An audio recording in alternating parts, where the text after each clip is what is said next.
sa aking garden kapag bandang hapon, mga 3 p.m. to 5 p.m. napakaganda magtambay dito. Pero alam niyo mga kapromdi, kapag napasyal ako sa Manila, kapag na-invite ako ng friend ko na magbakasyon sa Manila, doon ako tumutuloy sa friend ko sa bandang Quezon City. Pinahiya ako na hindi man lang gumalaw.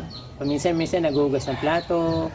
Paminsan-minsan nag-gardening. Tumutulong sa friend ko mag-gardening. Nagdidilig ng halaman, nagtitrim para maging maayos. Siyempre, yun ang mga activities ko sa Manila pag nandun. Simula nung umuwi ako dito sa probinsya, noong March 15, so tamang-tama kinabukasan, lockdown na. So, expected ko na 2 weeks lang makakabalik ako. Ito hanggang ngayon, mga mag-8 months na andito ako, para akong natrap dito sa probinsya, hindi na makaalis. Kaya, ang ginawa ko, so nag-garden ako dito. Pinaganda ko yung garden ko. Dati hindi naman ganito kaganda, pero ito ngayon sobrang...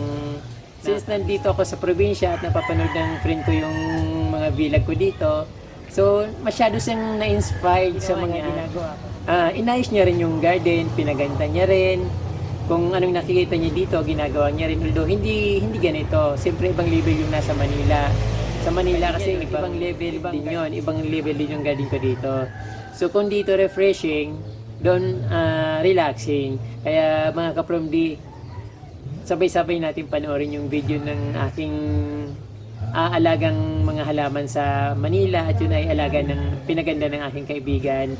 So, napakaganda rin ng garden niya at siguradong makakakuha rin kayo ng idea kung paano yung seating ng landscape talaga sa mga garden. Mayroon magaganda, mayroon mga rare.